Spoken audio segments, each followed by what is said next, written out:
And good day. This is the Eye of the Storm podcast for the SPX, the NDX, the Treasury markets, gold, silver, and the dollar index. And today's date is January the 29th, 2023. I'm recording this on Sunday instead of Saturday. I appreciate that little bit of leeway that I got. And that I will also be making, once the Globex markets get started this afternoon or this evening, I will do a quick update, an Elliott wave update on the S&P and the NASDAQ. Beginning here today, I just want to kind of follow through then what we're looking at for next week. We continue to have some of the bigger companies are going to be coming in and they're going to be doing their reporting.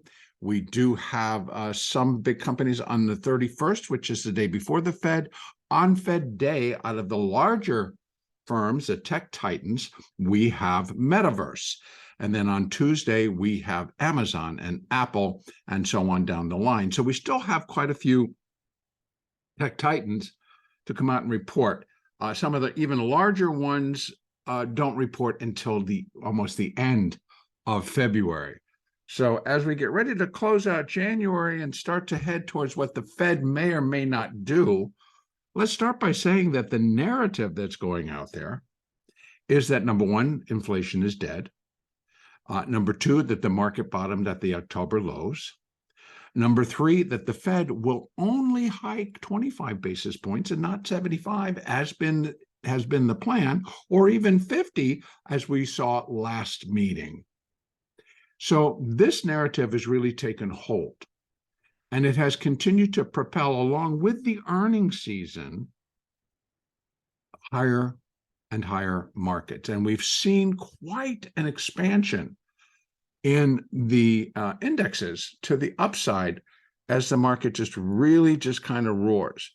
Now, as I've been saying in the Elliott wave updates, what I consider most of that being a product of is derivatives trading.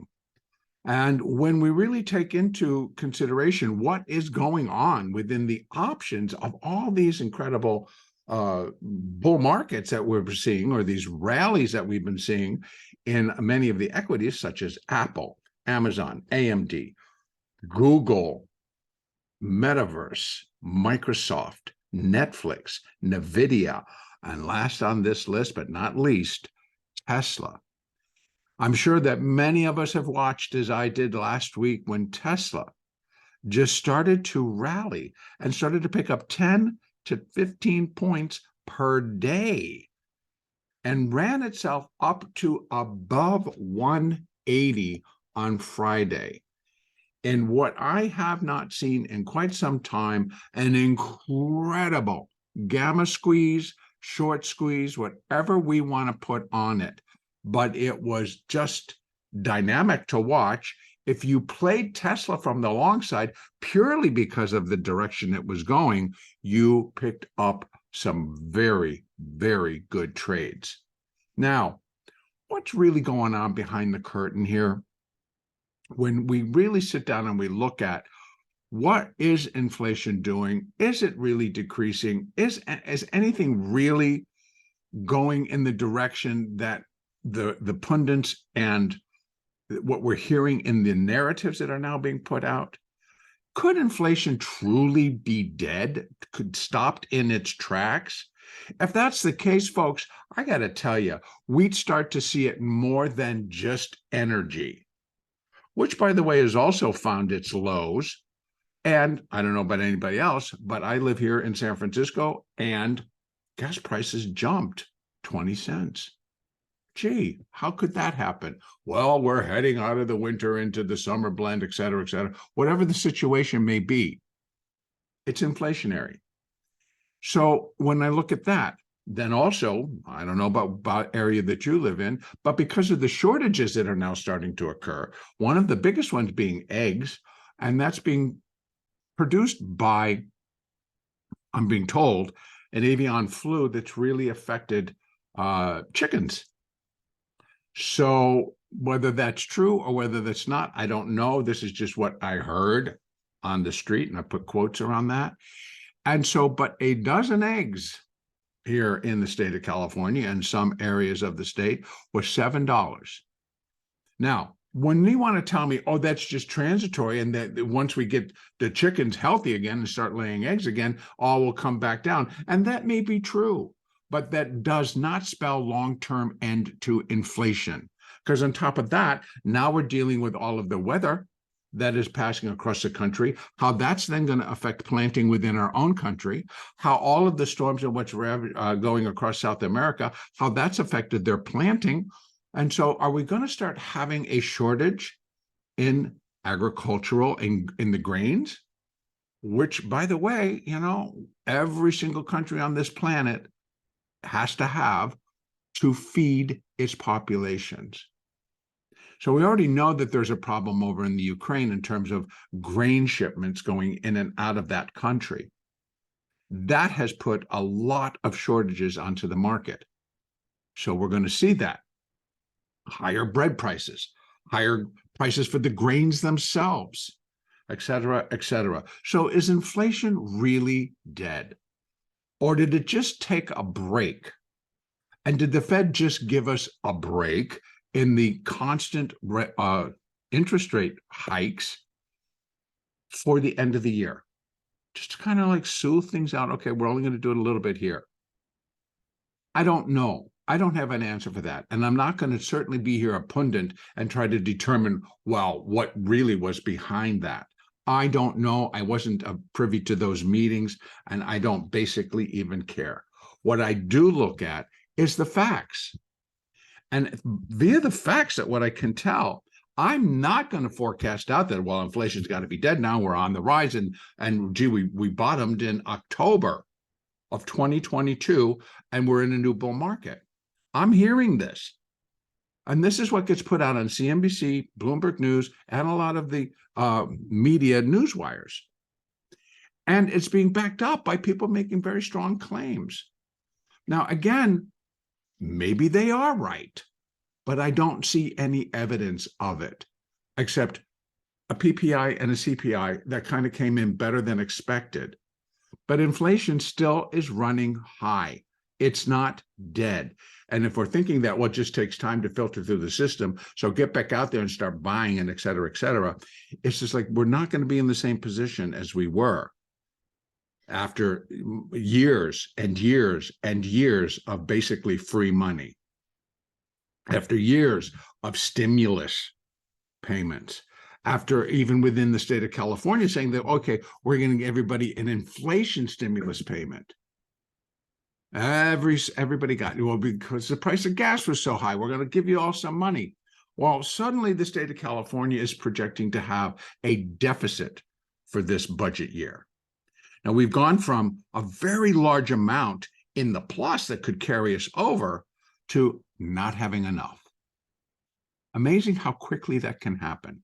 Amazingly, how quickly will the narrative change, and suddenly we're confronting some very tragic results to what we've bolstered and what we've paid up for and what the market perceived as a new bullish move.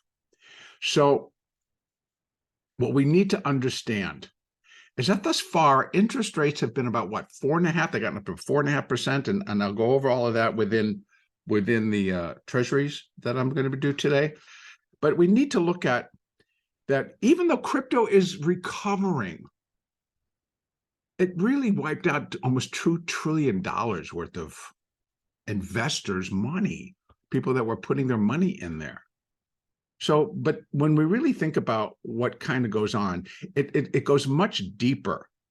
So we've gone from this very strong turn from extreme monetary loosening. So in other words, 0% interest rates to an even what we want to consider, or some want to consider, a more extreme tightening.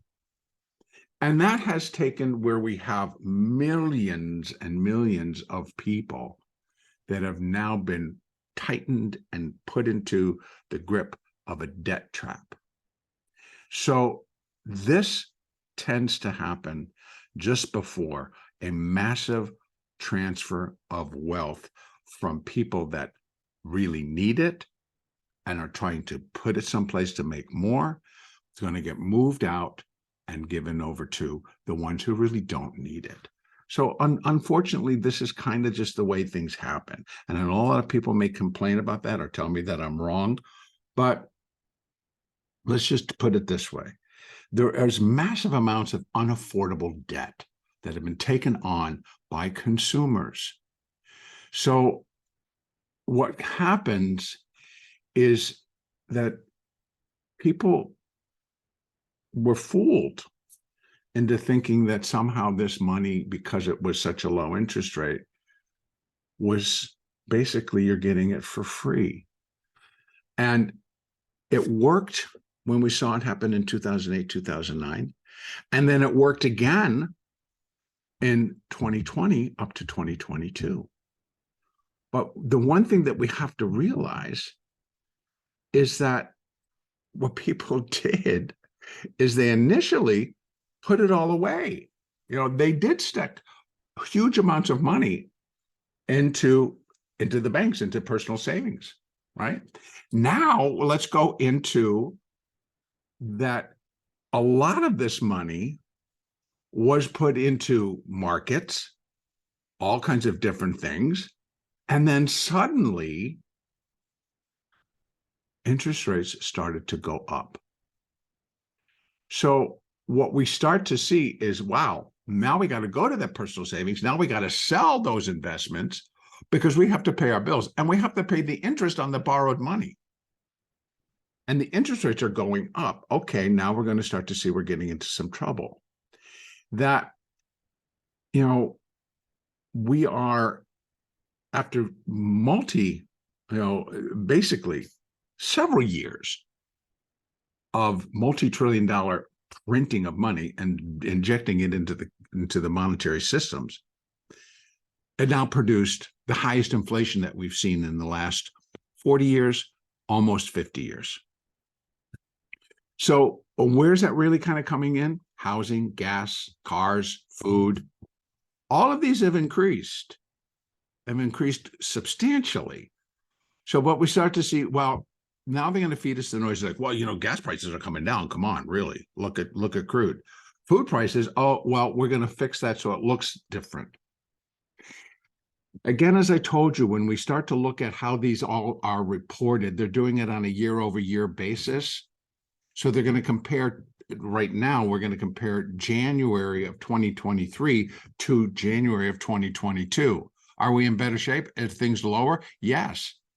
That was at almost the height as we started to come off in January 2022. So if we compare year for year, well, it should be better. Well, I don't know, but it's not really going to be telling the truth.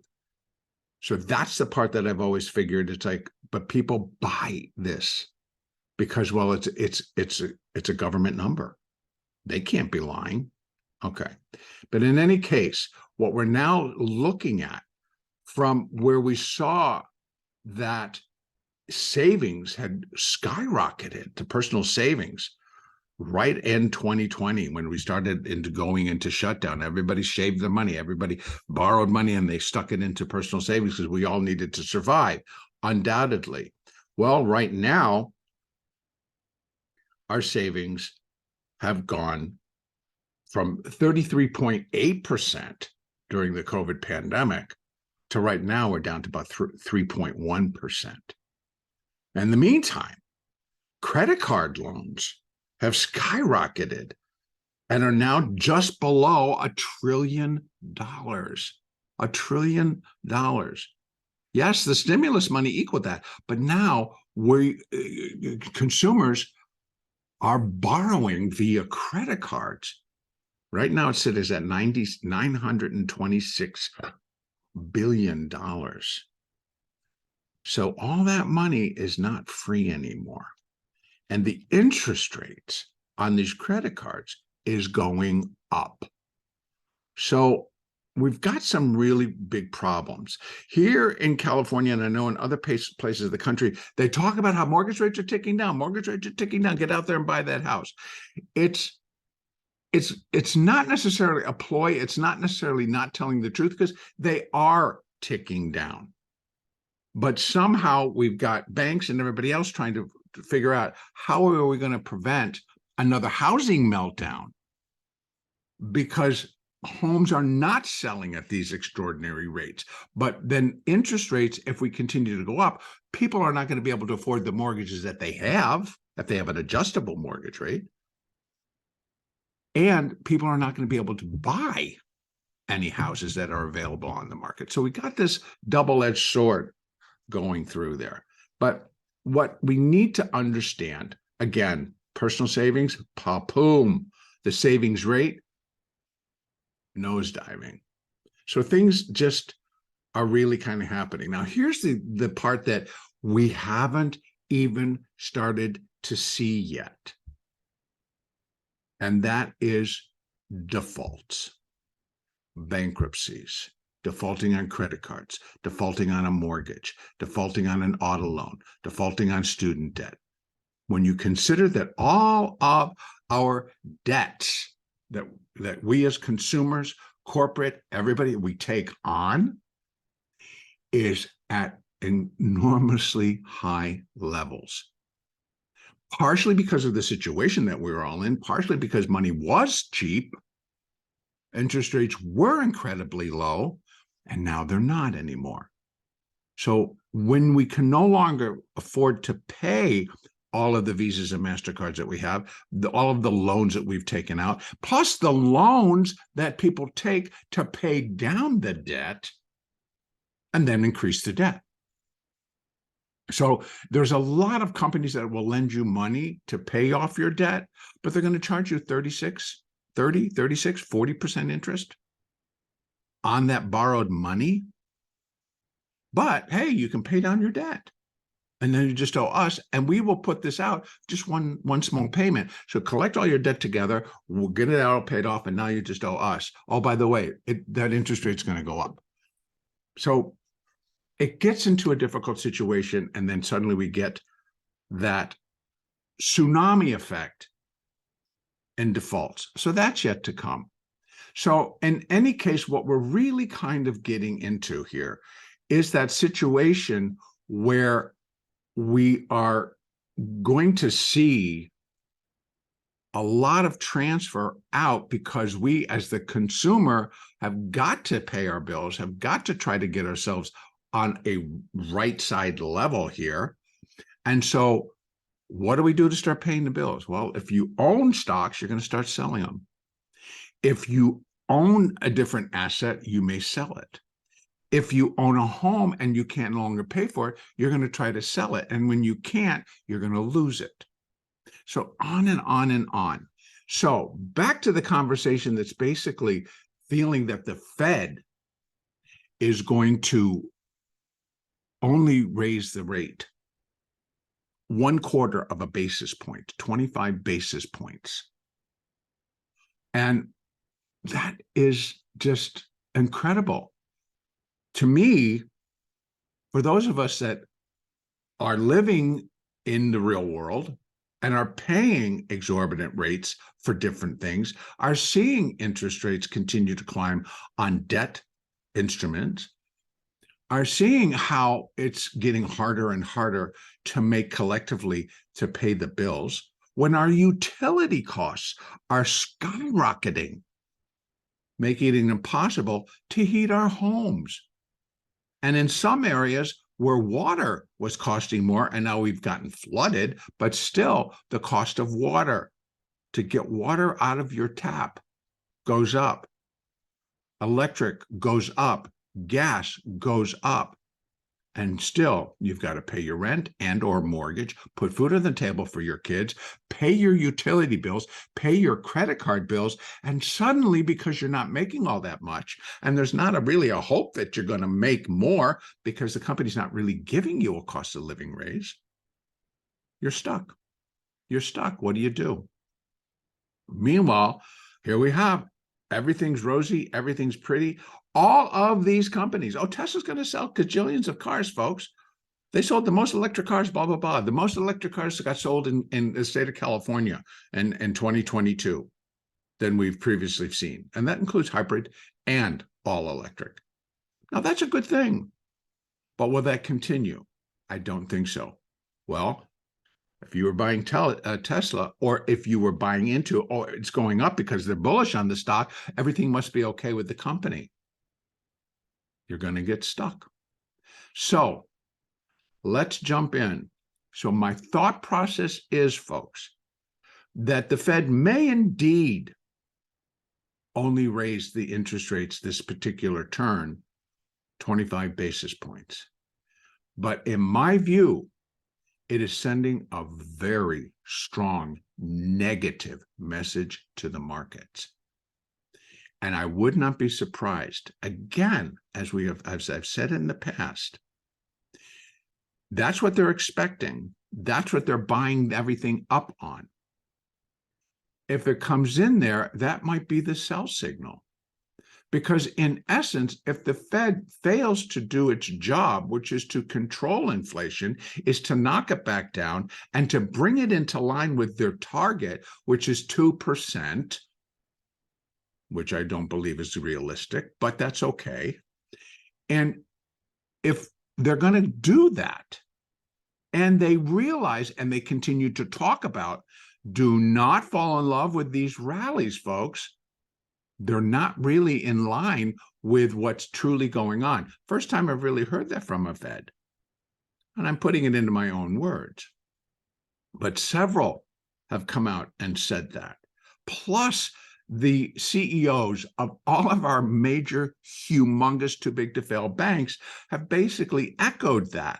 Plus, the CFOs and CEOs of a lot of the tech titan companies or our larger corporations have come out trying to say 2023 does not look like it's going to be very promising. If we head into a recession, we will have to pare back a lot of things, and the money that everyone's expecting that we're going to earn likely won't be that amount. So you see how things continue to filter down. When we go back and we look at the original concept that they're talking about, that on my pecking order, so to speak, interest rate sits up at the top, but it takes time to filter down through all of those levels. Interest rates, treasuries, the dollar, corporate, retail. So right now, we've seen it filter down through interest rates. So that's all the bond markets. And they're going through their own corrective counter-trend rallies at the moment. So in essence, when I get over to Treasuries, I'll be talking about how inflation burst wave 2 type of a move, where I expect inflation to kick up its ugly face and to show itself again before all is said and done. And when that actually does happen, that they have inflation under control, right? Remember, after a period of inflation, what do we have next? A period of deflation. What happens then? Everything deflates. All of these prices that we're paying, they deflate. Why? Well, the dollar is going to be worth less. So what's really going on? Well, the Fed and everybody else, they're going to start kicking the dollar lower. Why? Because the only way the Fed's going to get the trillions of dollars off of its balance sheets, well, not the only way, but one way that they can do it, is to debase the currency, deflate the currency. So we got to start knocking that down. And when that happens, the markets will follow. The last time of a strong deflationary period was 2009. And why did it kick in? Because of bad mortgages. Why is it going to kick in now? Could be mortgages, could be student debt, could be auto loans, could be personal loans. But it's going to be revolving around bad loans. And when that starts to hit, everything starts to deflate. Now, this is what's coming. Let's go back and take a look at where are we right now.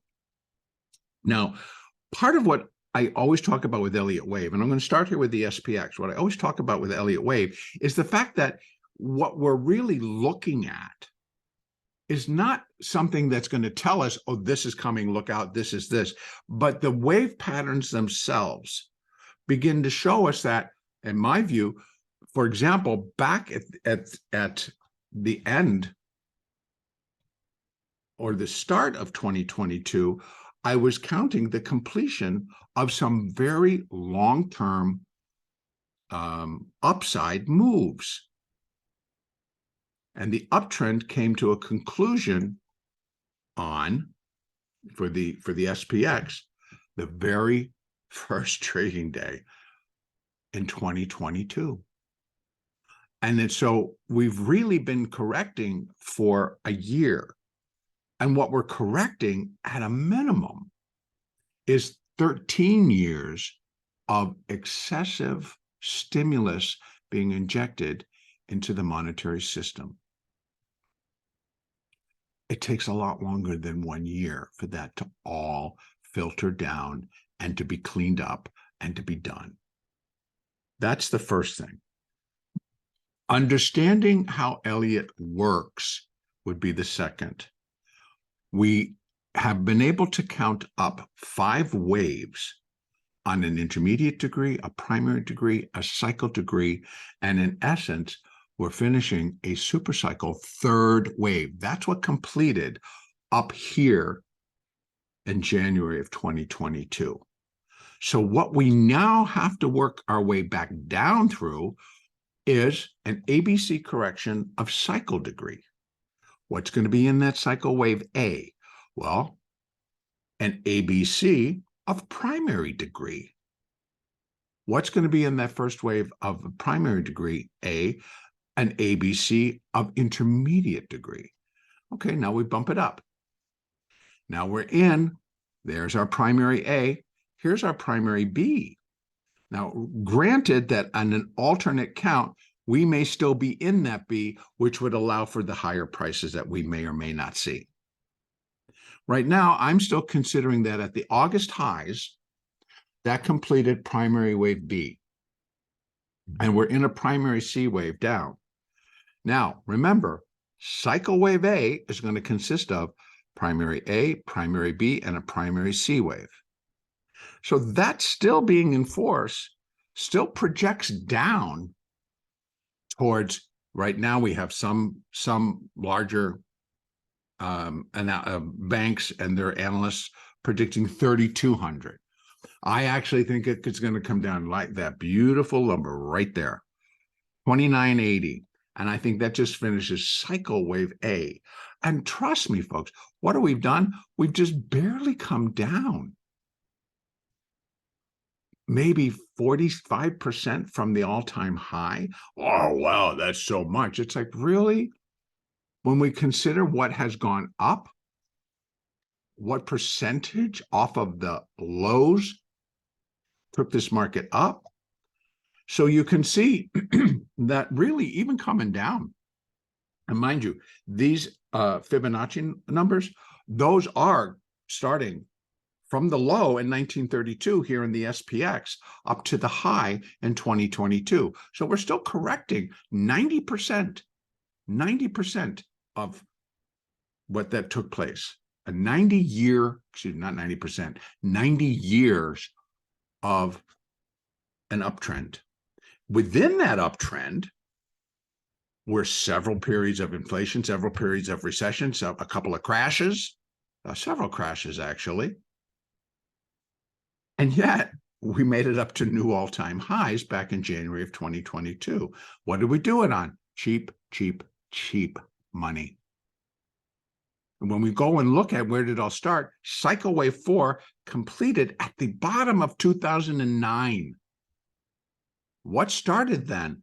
A massive amount of money being pushed into the monetary system and interest rates. Quantitative easing, continue for 13 years. That's how long we had quantitative easing. You don't get to shove money in at cheap rates and not expect everybody in the world to go ahead and take that money and then frivolously spend it wherever they thought, because it was just unlimited supply. There was no end in sight of quantitative easing.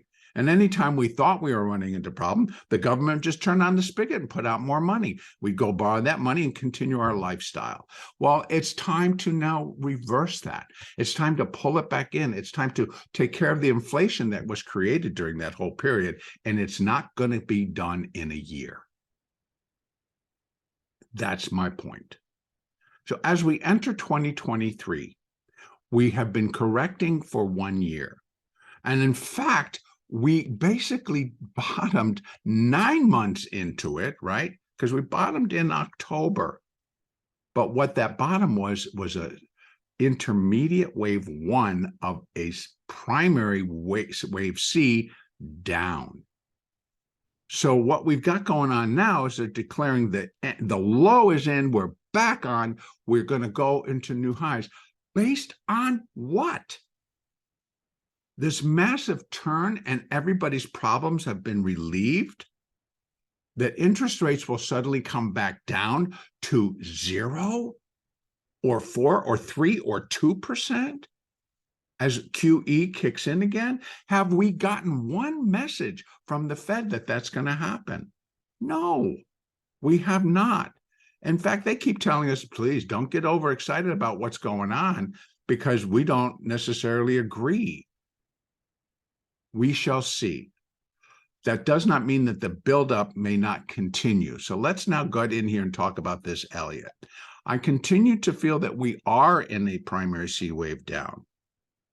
So I've not reached that level where I would shift over this primary A wave and consider primary B still being in force. Now, is that possible? Yes, it is. But what we need to see, basis the SPX, the cash market. So mind you, all of these numbers are going to be talking about for the SPX are on the cash market, not the future. So they're going to be a little bit different. Here we have a high at 43.25, and that was back in August, which I consider to be the completion point for primary wave B.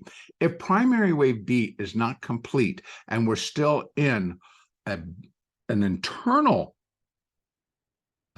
this internal primary B, of which case we would likely be in the C wave of it, wave C of primary B, this would be the alternate count, then yes, that'll get confirmation of being in force on a break above 4,325. And it can go up and equal it, but it can't, in terms of it breaking above it, then it's no longer an intermediate wave 2 correcting the intermediate wave 1. Then this gets shifted. It would not be complete yet. We can run fibs to give us an indication of where that could go. So right now, though, I continue to view this as a intermediate second wave, and we're in that C wave of intermediate wave 2. And what we continue to see, this is our weekly chart. The 50 is flat, the 200 is flat. I would think that if we were going to be in a much stronger rally on the weekly chart, these would be moving higher. Now, I'm going to kind of pull this open as best I can. On the weekly, we did break above the 50 and closed above it. Now, let's start working our way lower so we can start to see what really is going on behind the curtain. We begin to see that we have also, last week, on Thursday, we broke, actually before, but we broke and closed above the 200 EMA on the daily chart on Wednesday, the 26th of last week. That gave us those extra boosts. But if we count that we are in a C wave, I'm going to go down again. Let's take it down to the 4-hour chart. And now we want to take a look at what's happening in here. I labeled this on my other chart and neglected to do it here. But we have a 1 and a 2. And then we have an internal. And I believe the 3 completed here. So we're counting 5 waves of minute degree up to complete minor wave C and in turn the intermediate wave 2. So we get the 1 and the 2. Wave 3 completed here internally. Yep, we got overlap. It's going to be allowed, and I've already discussed that in my Elliott wave updates. If that's wave 3, this is wave 4. Now we're in wave 5, and that wave 5 began. Wave 5 of C began at 39.48 basis the cash market. Let's go back down. And let's go to 39.48. That's right here. Now I'm counting 5 waves up. Now, if this is 1 and this is 2 and this is 3, then we're in a little 4. We got 1 more to go. 1 more to go. And we have 3 days of trading before the Fed. So we're at that point. We're at that make it or break it point.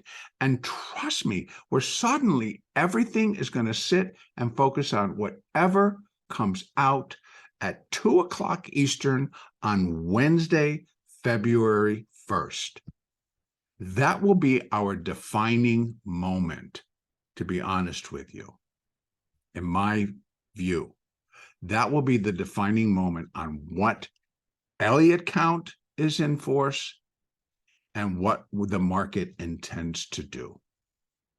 If they come out and the market decides we love it, the Fed Chairman Powell comes out and just backs it all up. We're happy, we're glad, we're this, we're that, we're looking forward to this, whatever. Ba-boom, we will head above 4,200. But right now, we continue to find, and I'm just going to back this back out again, so we can start to put in some Fibonacci that's going to work for the cash market. So once again, I'm going to change that. I got to go over here. I'm going to put it on extensions, because now what I'm looking at, I want to find some extensions for this C wave. And now I got to go from there to there. Now you might say, wait a minute, that's not the high, but it actually is. When I'll show you how I do that.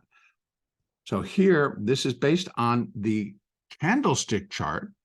The only other way I can do this is if I go over to the line chart, you're going to see some very different labeling. So I'm going to leave it. No, I'm going to leave it alone. I'm going to leave it there because that's where the candles were. And most of us don't trade on the line chart. We trade on the candle. So what do we have for this wave C? Well, 0.618 is a very common level for a C wave when compared to the A wave. That, my friends, comes in at 41.39 or 41.40, we'll call it, because that's really where it is. And then above that, we have 41.92. And then we have 42.71. 43.71, and where C would equal 100% of A, out of the picture, because it breaks that. So if that's the intent, boy, this all changes. Still could be an ABC, but this C wave is going to be extending in a direction that's going to move higher and move that B wave over to here.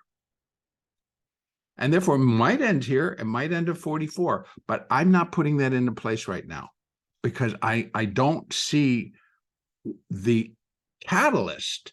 Again, that catalyst could be the Fed wrapping itself around. Gee, we really were just kind of, just putting out some caution, but now we believe it.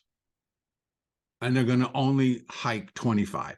Now, this all started, I got to tell you, with Mr. Harnett, who's a really good analyst with Bank of America, was pointing it out that to start 2023, we'll have a 25 basis point, 25 basis point, and then 50 basis point for the first 3 Fed meetings.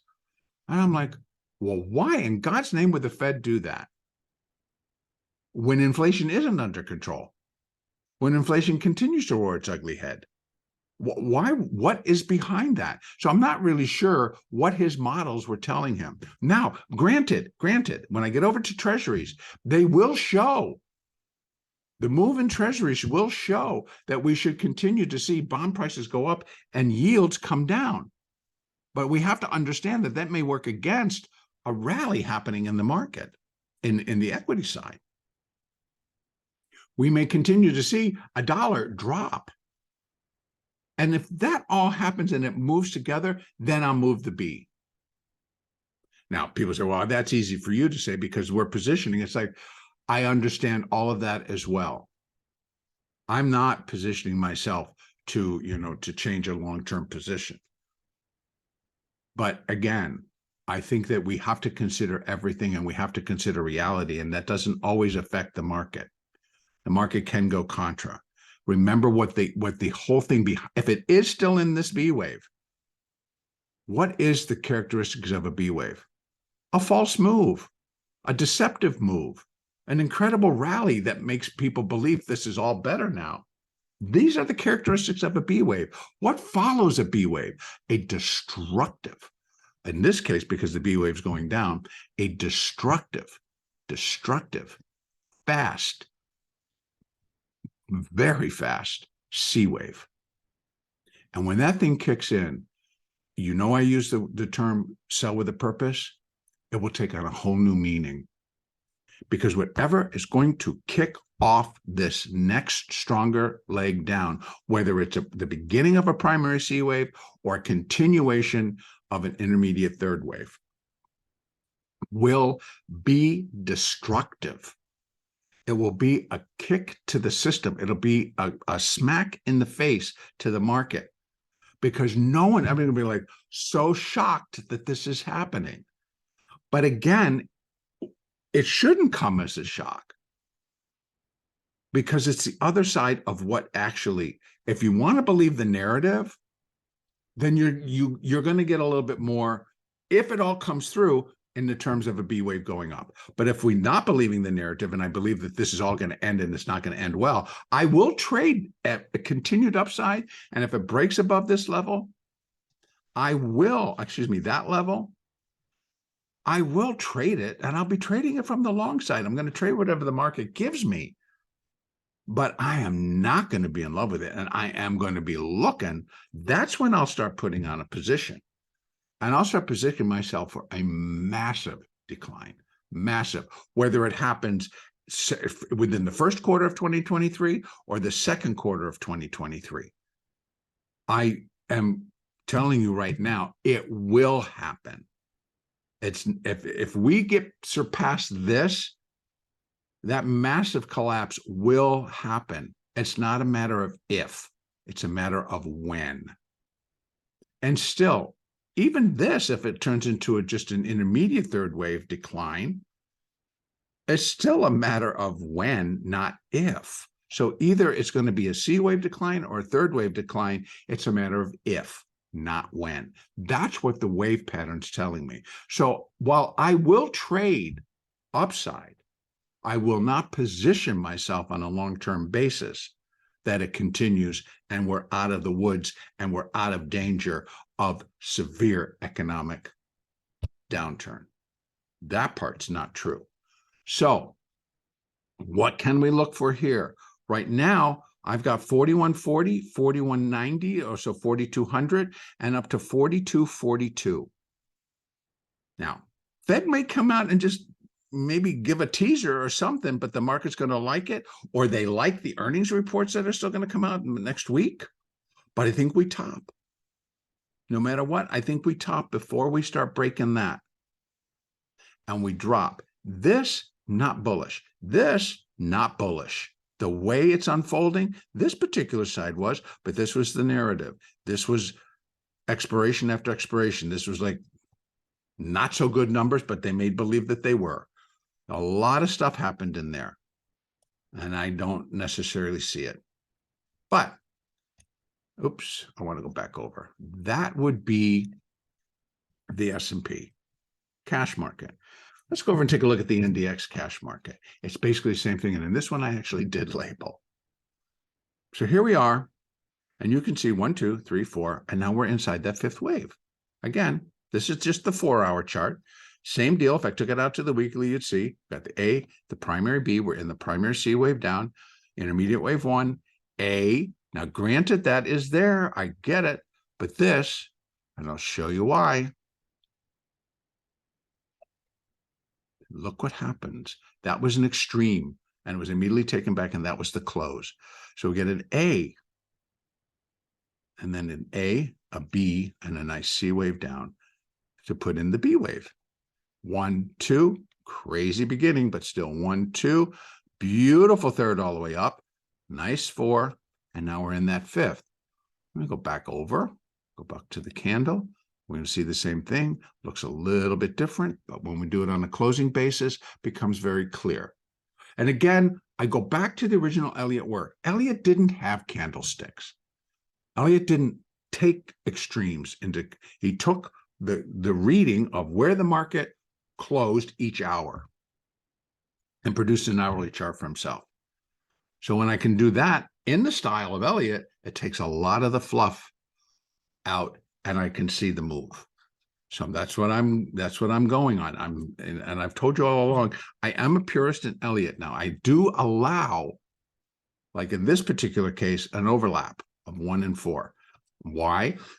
Because again, referencing Elliott, he speaks very clearly about there are times when the analysts can go over every possibility, and only thing that's left is accepting what just happened in terms of wave 4 overlapped wave 1. It's a sub-minute degree.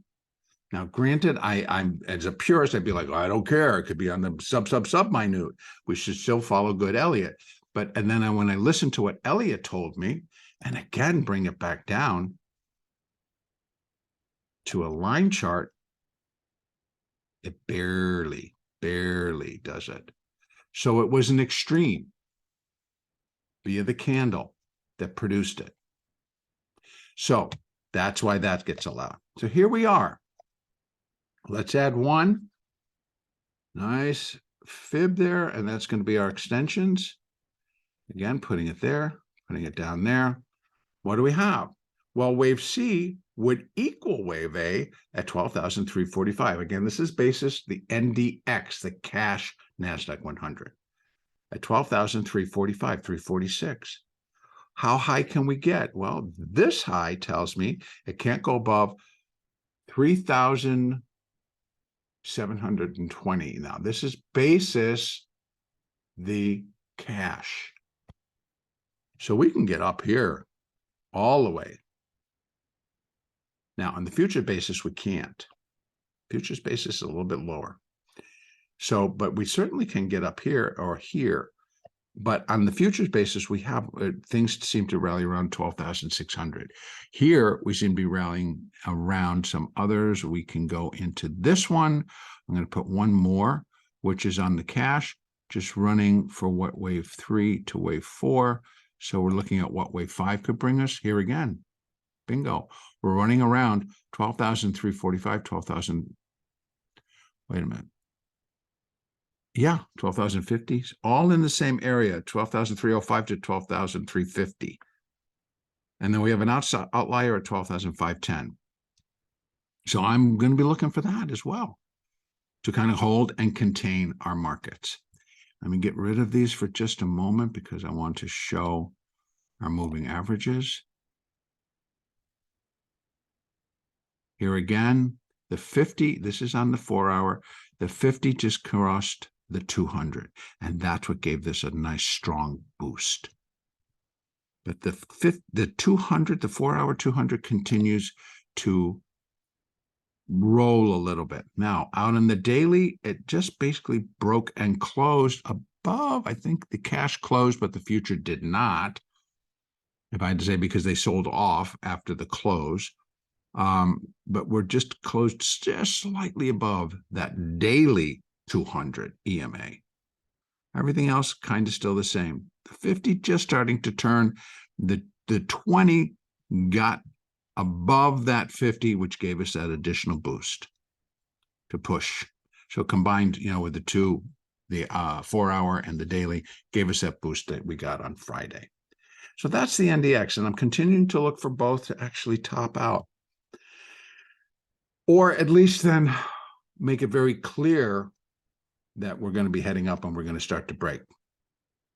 And move that B wave, move this A wave, reconfigure all of these down an entire degree. Okay, so that would be could be a big switch. Now I'm going to move over. I know, because this is going to be longer than I wanted it to be. Let's start with the 30-year bonds. Okay, as we move into here, you can basically see that for the month of January right now, we are sitting, waiting, and hovering around 3.6 to 3.65. We're hovering right in there on our bonds on the 30-year market. And intraday, the trading has been like, wow, incredible. Now, I've put in the labeling. So let me walk this down, go to my 3-weekly chart. Here we have the whole thing. Again, this is on the close, on the candlestick chart. Now watch what happens when I move this down to the line chart. That was during that spike high that we saw at a 192 in the 30-year bond back in March of 2020. That was during COVID, during that massive COVID. And the bond prices shot up before they dropped down. So here we have it, and we don't have it. We can see that the actual bond high on a closing basis took place in July and with the bond yield at 1.17. That's where we started the first decline. Now, I have counted 5 waves down on my weekly chart, and I also have the same 5 waves down on the monthly chart, but it's on a minor degree. Oops, that one is the wrong label. Let me just go and fix that for you. And there we go. So we have minor 1, 2, 3, 4, 5. Now that completed the intermediate A wave. So I'm on this as a primary 5, and I'm going to look for, well, we probably have a much longer corrective process going on here in interest rates. It's going to take us a lot longer. So I'm beginning to, I'm trying to just associate that with what degree I'm labeling. But more importantly, I'm just relying on the fact that we've done 5 waves down. We should do 3 waves up. And I can use fibs. And in this case, to put fibs up correctly, I do use those extremes. So I use a candlestick, because that's basically what we all trade off of. So I'm going to use that. But on the count-wise, the 30-year bond is presenting a pretty unique situation that I get hints from like a 10-year and the 5-year onto what we really could be expecting. But on the 30, it's still making it kind of confusing. I'm still looking at this as being a 1, 2, 3, 4, 5 on, and I'm going to go, that is on the weekly. Let me drop down to the daily. 1, 2, 3, 4, 5. So to produce that first minor wave A, remember we're tracing out an intermediate degree B wave, and that's going to consist of an ABC. So that I would consider wave A. Then we get this, and then this is kind of sloppy, but yet it did break above the high of wave A. Now, is this kind of like a regular B? Or I don't think so, but what truly, and it shouldn't be, because this appears to be 5 waves. And I still have to leave open that the 30-year might come back down towards this low at 124 or trade within this low. But I think a little bit longer term, we will get up and complete an ABC. Now, granted, when that happens, folks, what's going to happen is bond prices will rise with the potential for 135 to 146, but yields will drop. How that's going to get interpreted to the market, your guess is as good as mine. Right now, we're all thinking that it's the best thing since sliced bread. Now, here we have on the yield, we should produce the same type of a chart, but in reverse, right? We're doing an ABC here within this initial rise in rates off of the lows. So here's our initial rise up. This is the A. The B, this is telling me that we should probably come down to 3.25 before we turn and rise again. So again, yields is telling me one thing, bond prices are telling me basically maybe not. So if I'm thinking that this is wave A within an ABC, excuse me, this is wave, yes, wave A, intermediate, we're in that intermediate B wave. This is the A wave, the B wave, and we're doing a C wave down. Does seem to be pretty clear, but again, what we could be doing is A wave, and this is A of B, B of B, and C of B, which brings us back up towards 4% versus dropping to 3.25. And then we likely will start to drop in that C wave to complete the ABC down in yield.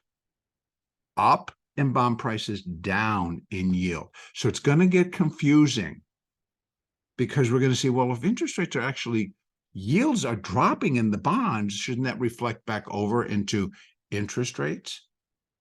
Again, and what the marketplace will have to pay and what the Fed will be charging, et cetera, et cetera. It's like eventually you would think yes. The market will interpret it as great news, inflation's dead, whatever.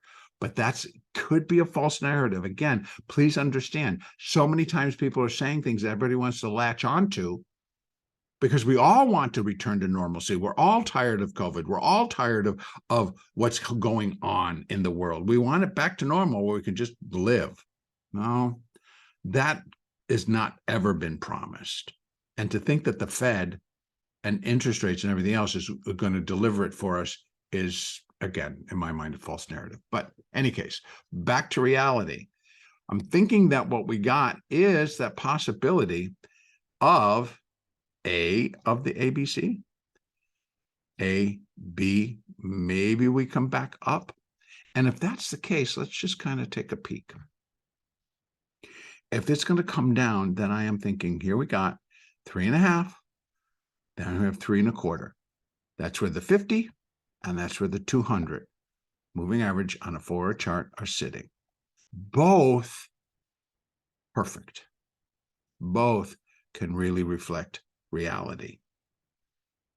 And if we start to move back down, then this is the A, the B, and we are beginning again that C wave, where we're going to see the bond yield, the bond prices go up, the bond yields go down. Then we are looking at 3.25, maybe even down to 3, before we get the next leg of inflationary rise, and where we see interest rates get hiked and we see everything return. And how quickly this occurred would be how quickly the next leg up will occur. It's just not going to start from such a low level. It's going to start from somewhere in here. Now, if I even move this back out, put it on the daily, got that same level. It's just the daily 50. So remember, this is where we started. Way, way down there. Actually, on the 30-year, 1.17. Well, actually, down here, I don't even can't show it on this chart. And that's where we went first. First was 4.25. We're just correcting that initial rise. We still have another one to do.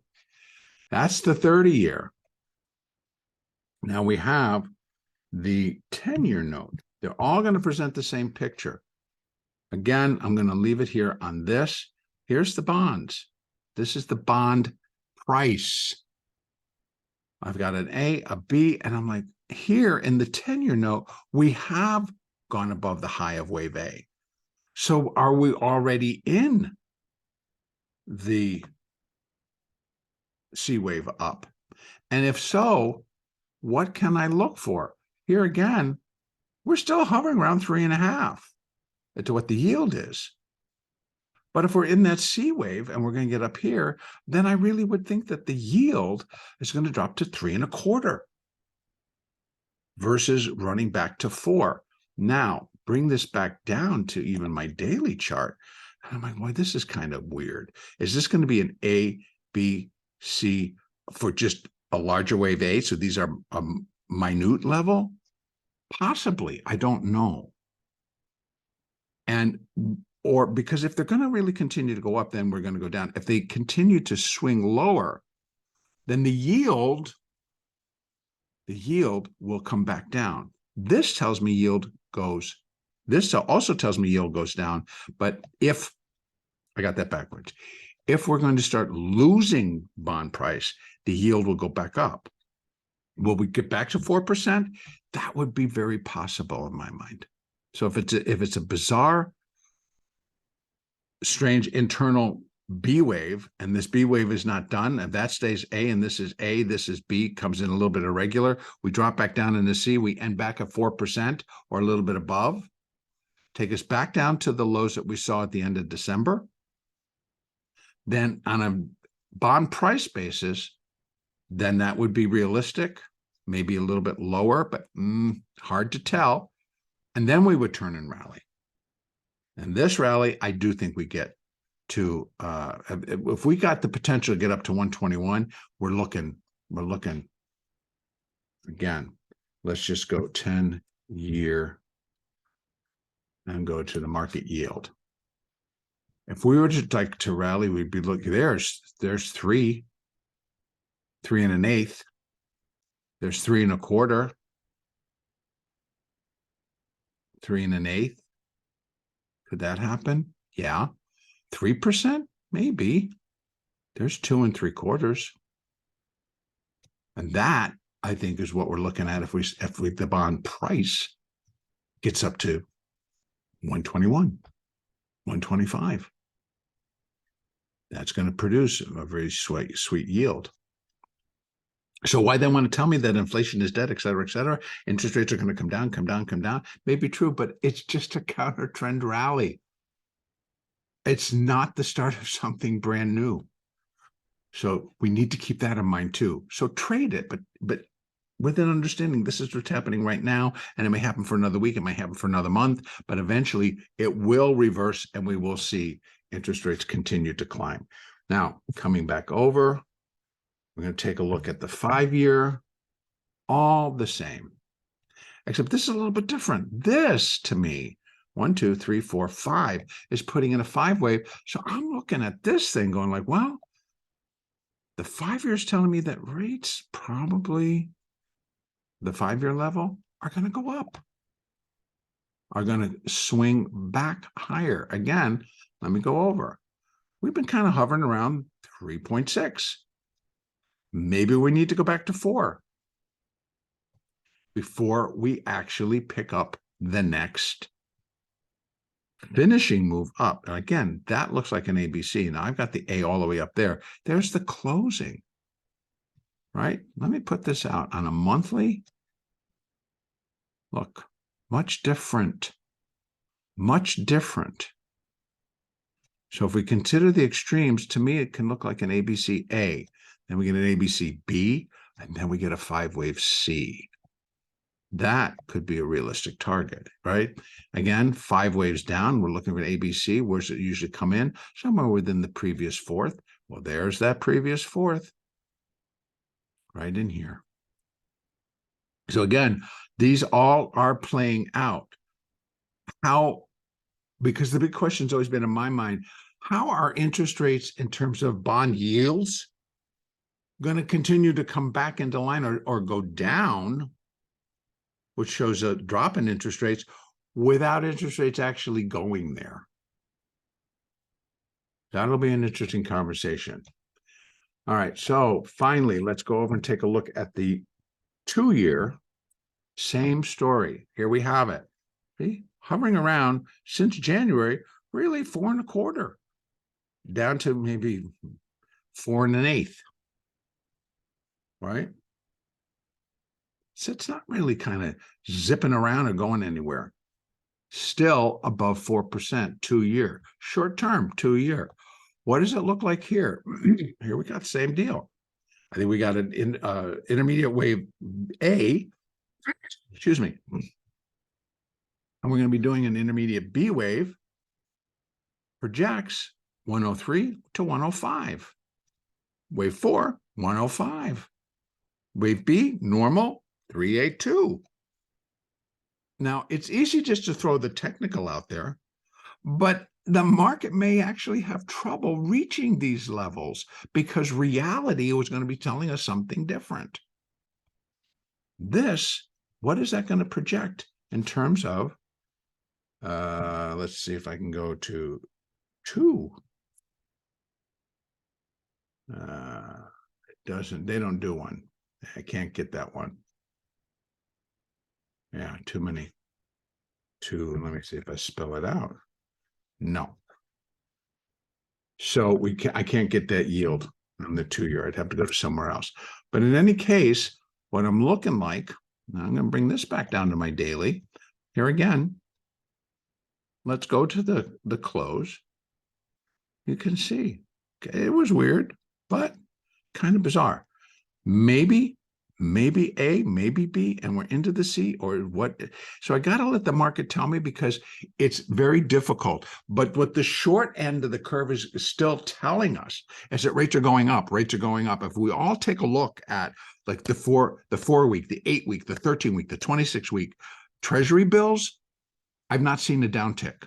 I've not seen a downtick at all for a long time. It's uptick, uptick, uptick. Every time the government, or every time the Fed or the Treasury auctions off new 4-week, 8-week, 13-week, 26-week T-bills, it's at a higher rate. So they're not able to give away money. And so they're looking for higher rates to lend it out. And everybody else wants to have higher rates to give the government our money, to give the government our dollars. So that, on the short term, is showing you this inadequacies, or just this discrepancies in the yield curve. And when we talk about inverted, that's why. So very short term, interest rates are continuing to go up. But they're trying to factor in, oh, well, on a long-term basis, 30 or 10-year, even a 5-year, gee, what should we be doing here? I think interest rates really start to come down. Maybe, maybe not. So again, on our 2-year, I think that we may continue to see the 2-year start to come back down. If this is all complete, we do have still upside room, but maybe it doesn't get past the daily 200. That's the 2-year Treasury note.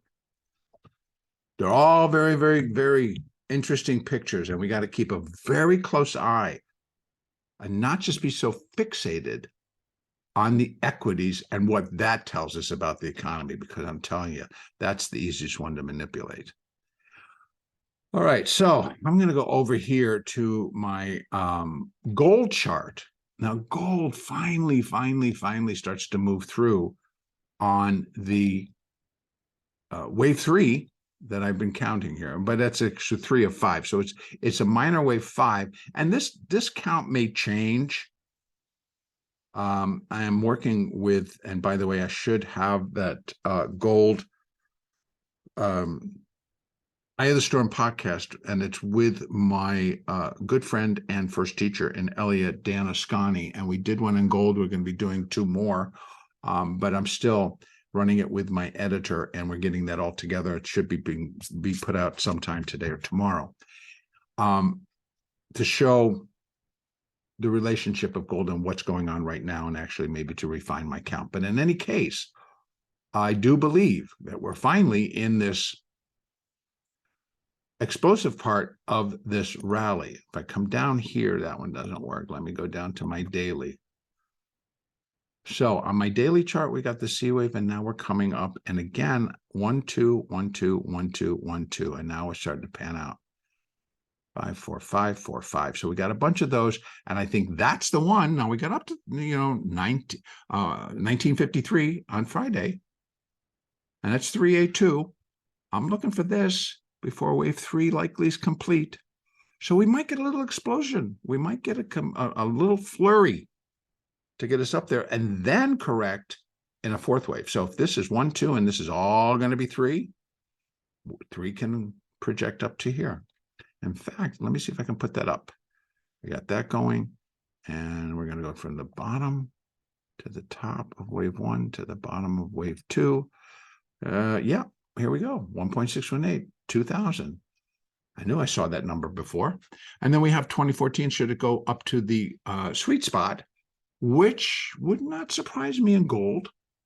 So anyway, I think the target for this third wave would be, since we really got minimal at 1953, we touched it. I think we can break it. Then we have 1958, small, maybe just a little pause, but then it should be a clean shot and quickly up to 2000.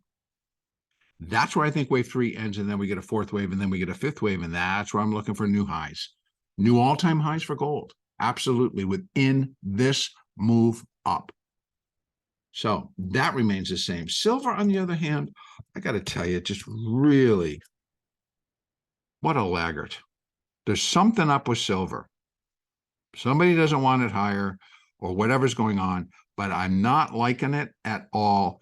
And so it presents challenges as to what is this really a third wave? Because it should not be lumbering up here. It should be exploding. And it's not. So I'm going to have to really keep an eye on this and just really, because of what we got going on, the 200, now the 50, they're all going flat. They're not rising. Even these kind of going flat. So I don't know what's going on in silver. I will try to maybe do a little bit of internal investigation into what others are saying about this metal and try to figure out what the count is. So even if it's just an ABC, I would think within the C wave, we should be moving a lot faster than we are.